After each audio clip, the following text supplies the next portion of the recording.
A senhora falou sobre saúde mental e, às vezes, é preciso de um profissional para cuidar da saúde mental. A senhora passou por isso e eu queria que falasse na visão da igreja, né? Porque a gente já falou aqui em A outras Daniela edições Araújo. que existe um preconceito ainda de terapia, profissionais de saúde mental. Queria que você contasse a sua experiência e também falasse da importância do profissional, né? Na verdade, eu tenho essa experiência em tempo real, tá? Eu faço terapia hoje ainda. E um dia desse, a gente conversando sobre questão de alta e tal, né? E aí eu disse para o terapeuta, não, mas eu não quero alta.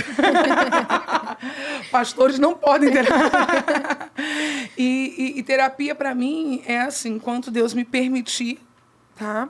E eu tiver condições de arcar com esse investimento, eu não pretendo parar de fazê-lo, porque as demandas não param, os desafios não param, e você Os problemas não passam. ser acompanhado, né, por um profissional que pode elucidar questões, que pode lhe fazer refletir sobre questões, como a gente falou ainda há pouco, quando você disse assim, como é que a senhora lidar com isso? Não, estou lidando todo dia, estou aprendendo todo dia.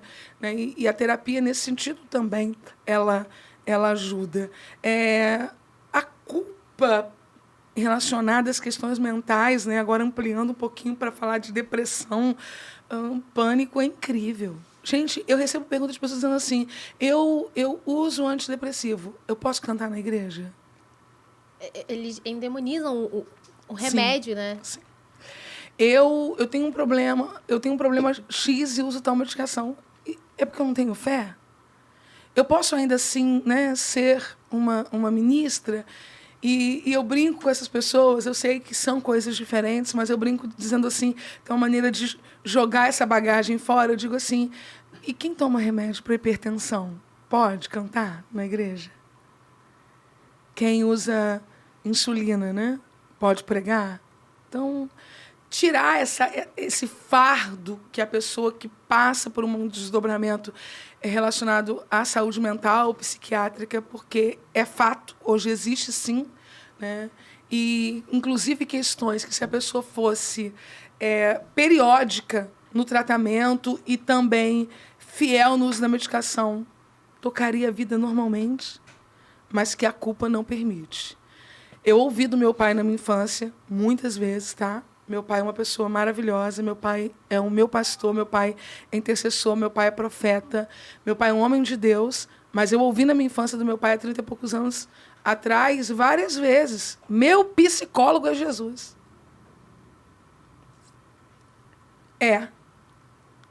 Meu cardiologista também é ele. Né? Meu médico também é ele, meu advogado também é ele. E isso não me impede de acessar esses profissionais com a permissão dele, e que muitas vezes são instrumento dele para o nosso bem. Claro que essa fala muda, né? Meu pai hoje, mesmo tendo um pouco mais de 60 anos, relativamente jovem, mas não tão jovem mais, mas ele conseguiu compreender algumas Nós coisas. Na estamos falando verdade, de 30 anos atrás. ele repetia um discurso. Né? Hoje, na nossa igreja, tem um consultório fixo, Que bênção. né, de atendimento terapêutico. Tem uma terapeuta trabalhando lá. E pessoas que nos agradecem por isso, pessoas que foram ajudadas, orientadas. Atendimento que ela faz online, pessoas de outros estados que me mandam mensagem dizendo, olha, conhecer a Lídia abençoa a minha vida. É porque eu acho que tá tão enraizado, eu acho, esse pensamento em muitas pessoas, que a pessoa nem fala por mal, né? Mas fala, você precisa ter mais fé para sair dessa situação. E a outra pessoa que já não está bem, aí fica ainda pior. Pior. E como é que a gente pode quebrar isso? Você imagina o quanto é positivo, o quanto é abençoador que eu diga aqui, nesse momento, eu vou ao psicólogo. Eu faço terapia. Eu achei muito interessante que, assim que a pastora começou a falar, você falou arcar com investimento. Que é literalmente isso. Você está investindo na sua própria vida. Sim. Você está cuidando de você. Sim. E detalhe, eu estou dizendo isso aqui, né, para vocês, diante das câmeras, para o Brasil, para o mundo. Mas não foi assim no primeiro mês. Eu não queria que ninguém soubesse. Geralmente é assim. No segundo, no terceiro. Eu fui ganhando força para saber com quem eu podia dizer isso. Aí falei na frente de um amigo, na frente de uma amiga. Em quem você vai confiar Aí essa um informação. dia falei para mais de 3 ou 4 pessoas da família. Até que um dia eu falei para o mundo inteiro. Mas você contava e ficava analisando qual vai ser a reação? Ó, vou contar pra esse daqui. Vamos ver como é que ele vai reagir. Era tipo isso? Eu não contava, porque contar tem que ter toda uma narrativa. Eu deixava escapar. Entendeu? Tipo, não, porque o psicólogo disse essa semana. um sem querer proposital. O psicólogo. Aí quando a pessoa tranquila. Amiga, você foi? Eu também, ó. Fui. E aí eu tenho uma experiência com uma ovelhinha muito querida, né? Que eu falo dela no meu testemunho. Tem milhares de acessos. E eu digo isso com alegria, milhares de acessos. Vou dizer por quê. Porque quando eu resolvi abrir o testemunho, né? Eu pedi a Deus, Senhor, eu quero milhares de acessos. Aí teve um dia que uma pessoa me corrigiu, né? Nos comentários. Tinha ter pedido almas. Ela não entendeu. Eu quis dizer assim, Deus, faz essa exposição valer a pena. Que muitas pessoas sejam tocadas e curadas pelo que eu estou dizendo. Era isso que eu quis dizer. E aí, nesse testemunho, eu conto, mas vou contar aqui de novo, que eu tenho até hoje, né? Temos uma ovelhinha querida lá na igreja, Joelma, que quando ela chegou na nossa igreja, ela chegou com síndrome do pânico e outros desdobramentos nessa área. Eu estou contando isso com permissão dela. E eu olhava para ela e eu me sentia tão feliz, porque eu pensava assim, eu vou conseguir ajudá-la. Porque se fosse algum tempo atrás, eu ia querer curá-la como eu tentei me curar, acreditando que isso era só uma questão espiritual. Só ler a Bíblia e orar. Só uma questão. Eu não estou dizendo que não seja também, mas só uma questão espiritual. E aí a gente começou a ministrar o coração dela, a importância de se envolver com a igreja, a importância de ler a palavra, a importância de desenvolver ministérios, a importância de estar no conjunto. E aí, medicação, você deve tomar. Quer conhecer o meu psicólogo? Na época, eu nem pensei, né, na psicóloga que já estava na igreja, porque eu sabia que para ela ali, né, seria mais desafiador. E para ir até uma psicóloga, ela precisava fazer uma pequena viagem, que não era na nossa cidade. E ela topou. E o marido começou a levá-la, né, toda semana. Ela passou na minha frente, gente. Ela já teve alta. Joelma tá ótima. Pra glória de Deus. Falando sério agora, né, como a questão dela era uma questão específica, né, não era um todo, não era uma questão propriamente do análise em si, mas síndrome do pânico. E foi lindo porque ela vendia algumas coisas que ela mesma fabricava para ajudar no tratamento. E quando ela começou o tratamento, ela conseguia oferecer as coisas nas 2 primeiras lojas, nas 3 primeiras lojas. No meio do tratamento, o marido parava num ponto, ela já conseguia andar na cidade toda, porque ela trabalha com artesanato. E o que antes era só uma terapia no consultório, passou a ser uma terapia no empreendedorismo dela. E aí eu louvei a Deus, porque eu percebi que algumas experiências na nossa vida não acontecem só por nossa causa. Mas Deus está nos habilitando, através dessas experiências, também cuidarmos de outras pessoas de maneira correta, efetiva. E como foi que a senhora percebeu que precisava buscar um profissional? O que aconteceu que fez a senhora... 2 coisas foram, assim, para mim, o ponto máximo, tá, disso. Foi o dia que eu menti.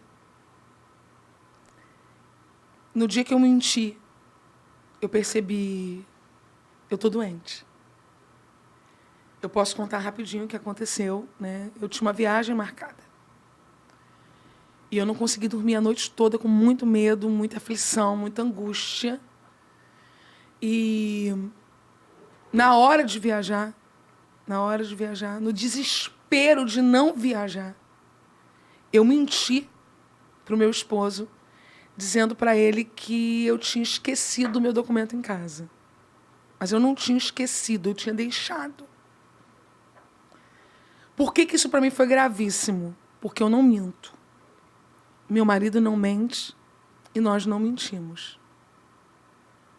quando eu me vi falando uma mentira, eu disse assim, eu tô doente.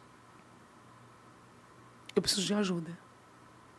Detalhe importantíssimo, eu não sustentei essa mentira nem por 3 horas, tá? Eu contei para ele nos minutos seguintes, né? Ele é humano, nada disso. Eu tô desesperada, tô passando muito mal. Porque você pensa que vai morrer mesmo, que tá passando mal, é uma soma de coisas, né?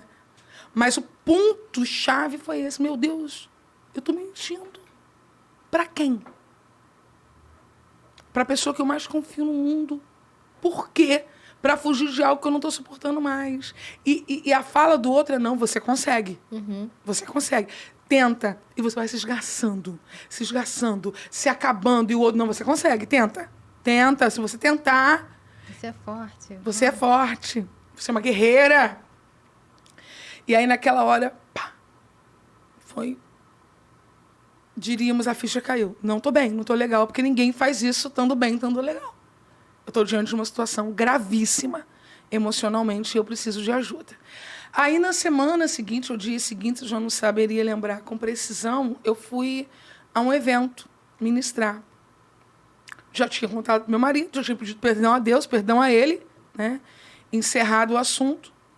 Eu posso hoje dizer com confiança, eu não minto, o meu esposo não mente, o pai da mentira é o diabo, e esse pecado cometido naquela manhã e confessado me deu autoridade para ministrar sobre a importância da confissão, da fala, dizer para o outro, o que está acontecendo é isso, e você ganhar no outro um aliado, alguém que vai te ajudar nessa guerra também. E aí eu fui pregar. Um dia, 2, uma semana, agora eu não me lembro bem, e encontrei uma amiga. Ela ia cantar no evento que eu... Que você não foi? Não, que eu iria pregar naquele dia. No que eu não fui. Nossa, Deus, nem me fale. Aí é conversa para metro. Nesse evento que eu não fui, eu conheci uma pessoa maravilhosa. Depois eu posso chegar nisso. Aí a gente parou para conversar no jardim do lugar. E ela me disse assim, eu estou fazendo terapia. Conheci um profissional. Falei, me dá o telefone. Mas é na minha cidade, como eu disse, eu teria que viajar para ir, né? É na minha cidade. Eu falei, não tem problema. Quero longe mesmo. Aquela confiança, sabe, de que é isso aí que eu preciso. E aí ela me deu o telefone imediatamente, ou o cartão, não lembro. Sei que ela me passou imediatamente o telefone. E na semana seguinte, eu estava lá. Eu me lembro ainda como se fosse hoje a minha chegada, né? Ele me deu um quebra-cabeça para eu tentar montar. Eu tentava montar e não montava, eu tentava montar e não montava, colocava 3 peças, saíam 2. E aí ele usou uma metáfora e disse, isso aí tem a ver com a sua vida. As peças vão se encaixar e tal. Eu louvo a Deus porque Deus me encaminhou para um psicólogo cristão. Eu louvo a Deus porque Deus me encaminhou a um pastor. Eu louvo a Deus porque Deus me encaminhou para um pastor presbiteriano. Isso fez muita diferença, né? Eu brinco que tinha que ser um presbiteriano. Para não ser só alguém que entendesse, porque como pastor ele entende o todo, mas alguém que pudesse pontuar de uma outra maneira.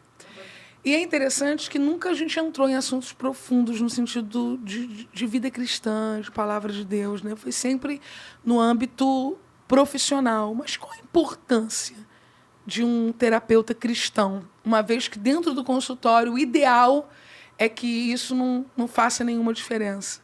É porque entre o ideal e o real existe um abismo, né? E sim, algumas vezes faz a diferença. Faz muita. E aí essa diferença pode ser muito prejudicial para alguém, dependendo de com quem ela tenha essa conversa, esse diálogo.